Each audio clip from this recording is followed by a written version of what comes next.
parangalan ang pagpapataw sa kanya ng China ng parusa o sanction dahil sa kanyang mga ginawang pagbubulgar at pahayag ukol sa ginagawa ng China sa Pilipinas. Ayon kay Tolentino, tinatanggap niya ang parusang ito na anya'y bunga ng kanyang pagtatanggol sa karapatan, dangal at soberanya ng sambayan ng Pilipino kaugnay sa usapin ng West Philippine Sea.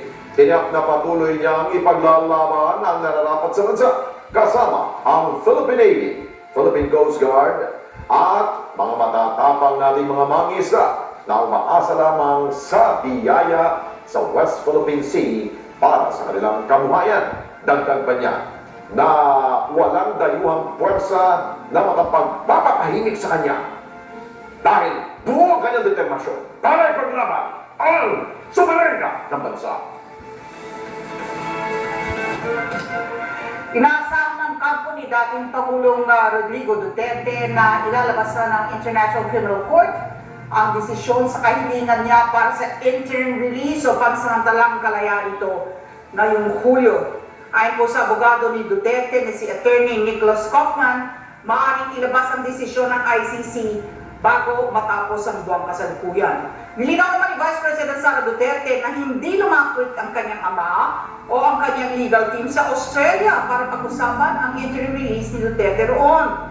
Nakasaad sa Article 16 ng Rome Statute na maaaring humiling ng interim release ang isang tao na inarrest ng ICC habang naghihintay ng paglilitis ito. Kapag nasatisfy ang mga kondisyon na nakasaad sa Article 58, maaaring palayain ng tao habang may kondisyon o wala.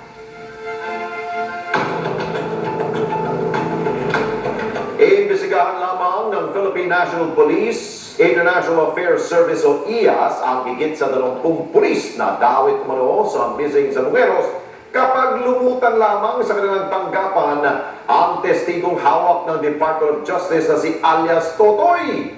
Ayon kay PNP IAS Inspector General Attorney Brigido Dulay, handa silang pakinggan at pag-aralan ang salaysay nitong si alias Totoy na bukod sa 7 pulis na nasibak sa serbisyo noong Enero taong 2023, meron pang ibang sangkot sa pagkawala ng mga sabungero simula 2021 hanggang 2022. Aminado si Dulay na hindi nila basta-basta namang maaring imbestigahan ang mga dinadawit na pulis kung wala pang formal na reklamo. Subalit, nagsasagawa na ng case build-up ang PNP IAS batay sa kanilang mga hawak na dokumento.